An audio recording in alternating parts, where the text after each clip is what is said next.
नमस्कार दोस्तों। जब भी हम भारत में सबसे खूबसूरत स्थानों की बात करते हैं, जम्मू एंड कश्मीर इस सूची में सबसे ऊपर होता है। बट दोस्तों, चूंकि 2019 से पहले धारा 370 की वजह से राज्य में अशांति और आतंकवाद का एक माहौल था और इसके कई सारे हिस्से हैं, और वही वजह से प्रदेश में ज़्यादा अब तक डेवलपमेंट नहीं हो पाया था। सरकारें भी अपने अपने हिस्से की खूब पॉलिटिक्स कर रही थी और लोगों को बेवकूफ़ बनाने का काम जोरों शोरों से किया जा रहा था। फिर आया 2019 का साल, जब भारत सरकार द्वारा धारा 370 को निरस्त कर दिया। इसका अपना एक पॉजिटिव साइड होने के साथ साथ नेगेटिव इम्पैक्ट भी हुआ है। बट इस बात से कोई डिक्लाइन या फिर नकार नहीं सकता है दोस्तों कि धारा 370 हटने के बाद जम्मू एंड कश्मीर में लगातार विकास के काम हो रहे हैं, जबकि आतंकवाद और अशांति के कई सारी समस्याएं ऑलमोस्ट खत्म हो गई है। लोग चैन से जी रहे हैं। जम्मू कश्मीर में विकास होता एक कहीं ना कहीं साक्षी भी बन रहे हैं। आइए एक नज़र जम्मू एंड कश्मीर के डेवलपमेंट पर फोकस कर हम अपनी इस वीडियो की कार्यक्रम को शुरू करते हैं। बट उससे पहले दोस्तों, यदि आप हमारे चैनल पर नए हैं तो प्लीज़ चैनल को ज़रूर सब्सक्राइब करें, और हाँ, अगर वीडियो अच्छी लगी तो वीडियो को लाइक कर दोस्तों में भी शेयर ज़रूर करें। तो आइए आज की इस बदलते जम्मू एंड कश्मीर पर थोड़ा सा हम गौर करते हैं, नज़र डालते हैं और देखते हैं आज जम्मू एंड कश्मीर में कौन कौन से परियोजनाएं अंडर कंस्ट्रक्शन या फिर प्रपोजल फेज में हैं। इस सूची में दोस्तों हमारा पहला जो प्रोजेक्ट है वो basically Jammu airport new terminal परियोजना है। दोस्तों, जम्मू कश्मीर पिछले कई सालों से आतंकवाद से ग्रस्त रहा है, इसका हम सभी पूरी तरह से साक्षी हैं, और इसी की वजह से ना तो कनेक्टिविटी बेहतर हो सकी और ना ही एम्प्लॉयमेंट भी जनरेट हो सका। चूँकि अब धारा 370 हट चुका है, राज्य में शांति का माहौल है, तो धीरे धीरे ही सही आज हर एक सेक्टर में डेवलपमेंट हो रहा है, जिसमें जम्मू मुख्य परियोजनाओं में से एक है, क्योंकि यह कनेक्टिविटी को बेहतर करने में सहयोग करेगा। यह बेहतरीन प्रोजेक्ट है जो टूरिज्म के साथ साथ नई रोज़गार भी पैदा करेगा, रोज़गार की नई अपॉर्चुनिटीज़ भी क्रिएट करेगा। वैसे इस एयरपोर्ट के अंतर्गत एक नया टर्मिनल बनने जा रहा है, जो कि एविएशन मिनिस्ट्री द्वारा 2021 सितंबर में इसको अनाउंस किया गया था, और तकरीबन 2.5 साल बाद पीएम मोदी जी द्वारा यानी कि फरवरी 2024 में फाउंडेशन स्टोन रखा। एक्सपेंशन प्रोजेक्ट के तहत दोस्तों एक नया टर्मिनल बिल्डिंग होगा, और इसके साथ साथ बेसिक्स इंफ्रास्ट्रक्चर को ध्यान में रखते हुए इस पूरे एयरपोर्ट को यानी कि इस नए टर्मिनल को 40,000 स्क्वायर फीट एरिया में विकसित किया जाएगा।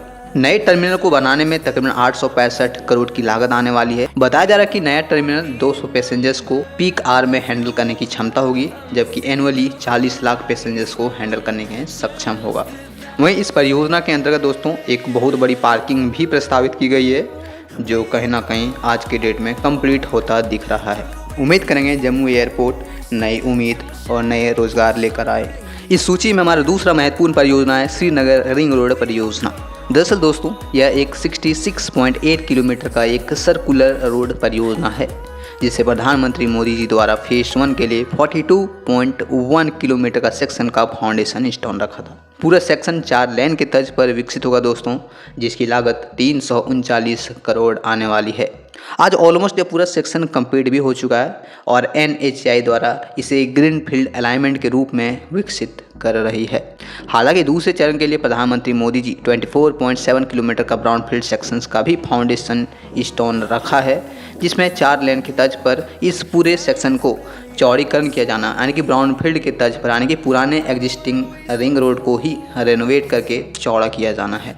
इस रिंग रोड का उद्देश्य श्रीनगर की ट्रैफिक को स्मूथ करना है, नए रोजगार को बढ़ावा देना है और टूरिज्म की गतिविधि को इन्हेंस करना है। दोस्तों, यह कहीं ना कहीं श्रीनगर का रिंग रोड परियोजना जम्मू एंड कश्मीर और श्रीनगर के लिए कहीं ना कहीं नई उम्मीद और नई सौगात लेकर आएगा। वैसे मैं आपको यहाँ पे एक चीज़ और बताना चाहूँगा, फरवरी 2024 में ही इस प्रोजेक्ट की फाउंडेशन स्टोन रखा गया था, जो आज की डेट में फेज़ 1 ऑलमोस्ट कंप्लीटेड है। यह पूरा फेज़ 1 मैंने जैसे कि शुरू में ही कहा कि ग्रीन फील्ड अलाइनमेंट है, जो कश्मीर के 5 प्रमुख शहर पुलवामा, बडगांव, श्रीनगर, सोलंग वैली जैसी जगहों को कहीं ना कहीं ये कनेक्ट करेगा और कनेक्टिविटी को बेहतर करने में मदद करेगा। तीसरा और महत्वपूर्ण परियोजना, दरअसल यह तीसरा प्रोजेक्ट हमारा हज़रत बल श्रीन डेवलपमेंट परियोजना है। दोस्तों, अभी हाल ही में 7 मार्च 2024 को प्रधानमंत्री मोदी जी द्वारा विकसित भारत विकसित जम्मू एंड कश्मीर कार्यक्रम के दौरान ही इस हज़रत बल श्रीन डेवलपमेंट का उद्घाटन यानी कि फाउंडेशन स्टोन रखा है। दोस्तों, इस परियोजना के अंतर्गत इस दरगाह के आसपास के एरिया को कहीं ना कहीं काशी विश्वनाथ कॉरिडोर की तरह ही एक कॉरिडोर के रूप में विकसित करेगा। चूँकि दोस्तों यह डल झील के किनारे स्थित है, इसीलिए टूरिज्म को बढ़ावा देने के लिए, इस एरिया की गतिविधि को बेहतर करने के लिए, लैंडस्केप बेहतर करने के लिए इस कॉरिडोर को बनाया जाएगा। और सिर्फ बनाया ही नहीं जाएगा, एक से एक आधुनिक सुविधाएं और कई सारे बेहतरीन इंफ्रास्ट्रक्चर इसके अंदर इम्प्लीमेंट करी जाएगी और वर्ल्ड क्लास कॉरिडोर के तर्ज पर विकसित किया जाएगा। यह दरगाह मुस्लिम भाइयों के लिए एक बहुत ही पवित्र स्थान है, जिसे 17वीं शताब्दी में बादशाह शाहजहां के शासनकाल में बनवाया गया था। बाद में 1968 में शेख अब्दुल्ला द्वारा इसे वाइट मार्बल से रेनोवेट करके और भी खूबसूरत बनाया गया और अब इसे भारत सरकार एक कॉरिडोर के रूप में रूप देगी।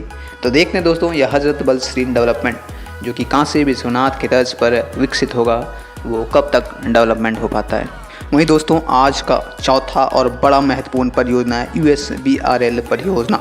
दरअसल यह भारत का मोस्ट चैलेंजिंग परियोजना के साथ साथ मोस्ट एम्बिशियस प्रोजेक्ट में से एक है, जो कश्मीर घाटी को rest of India Indian railway के माध्यम से कनेक्ट करने में कहीं ना कहीं भूमिका निभाएगा। पूरा सेक्शन दोस्तों 272 किलोमीटर का है, जो उधमपुर, श्रीनगर, बारामूला को एक टनल, वायडक्ट और आइकॉनिक ब्रिजेस के साथ कनेक्ट करने में सहयोग करेगा। मैं यहाँ पे एक चीज़ और बताना चाहूँगा, इस परियोजना में 38 टनल्स हैं, जो कि 119 किलोमीटर का सेक्शन कवर करता है। इनमें से सबसे लंबा टनल T49 है, जिसकी लंबाई 12.75 किलोमीटर है और यह देश का सबसे लॉन्गेस्ट टनल भी होने जा रहा है। वहीं 927 ब्रिजेस होगी, जो 13 किलोमीटर का सेक्शंस को कवर करेगा। इस 927 ब्रिजेस में दोस्तों 2 आइकॉनिक ब्रिजेस भी होगी। पहला चेनाब रेल ब्रिज और दूसरा अंजी खाद रेल ब्रिज। ये दोनों ही ब्रिज आइकॉनिक है और दोनों ही अपनी अपनी जगह पर कहीं ना कहीं एक वर्ल्ड क्लास इंजीनियरिंग मार्वल की पहचान है। अब सारी डिटेलिंग हो गई है, तो अब थोड़ा सा इसकी प्रोग्रेस और लेटेस्ट अपडेट पर गौर करें तो पता चलता है कि 2022 तक बन जाना था, बट अब 2025 इसकी डेडलाइन का अनुमान है। अब तक तकरीबन 111 किलोमीटर का सेक्शन जो है वो कंप्लीट हो चुका है दोस्तों। मतलब 2025 तक कहीं ना कहीं हम ये अनुमान लगा सकते हैं कि यह रेल परियोजना, जो भारत का सबसे डिफ़िकल्ट के साथ साथ सबसे एम्बिशियस प्रोजेक्ट में से एक है, वो कहीं ना कहीं बनते हुए आप देख सकते हैं। इस परियोजना को पहली बार 1994 में लॉन्च किया गया था और 2002 में वाजपेयी गवर्नमेंट के दौरान नेशनल प्रोजेक्ट घोषित कर कैबिनेट द्वारा इसको बनवाया जाना प्रस्तावित किया गया था, जो आज की डेट में ऑलमोस्ट कंप्लीट है।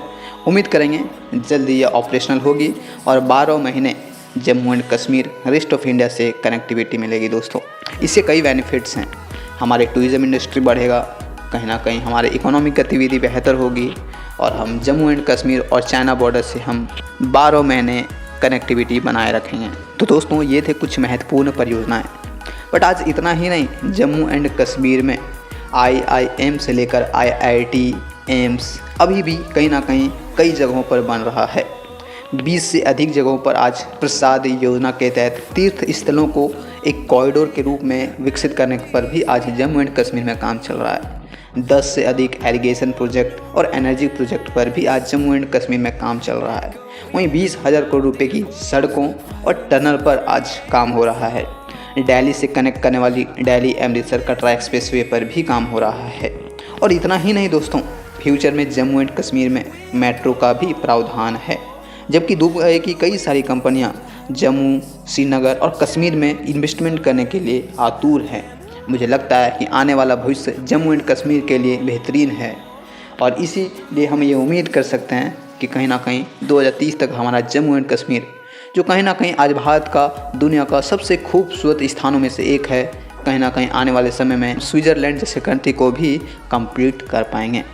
वैसे स्विट्ज़रलैंड से कंप्लीट करना कहीं ना कहीं ये हमारी बेवकूफ़ी होगी, बट हाँ, जिस तरह से इसका आभास हो रहा है फ्यूचर का, कहीं ना कहीं उम्मीद लगा सकते हैं कि जम्मू एंड कश्मीर जल्द ही प्राकृतिक सौंदर्य के साथ साथ हमारी डेवलपमेंट भी वर्ल्ड क्लास होगी और इसमें बदलाव भी देखने को मिलेगा।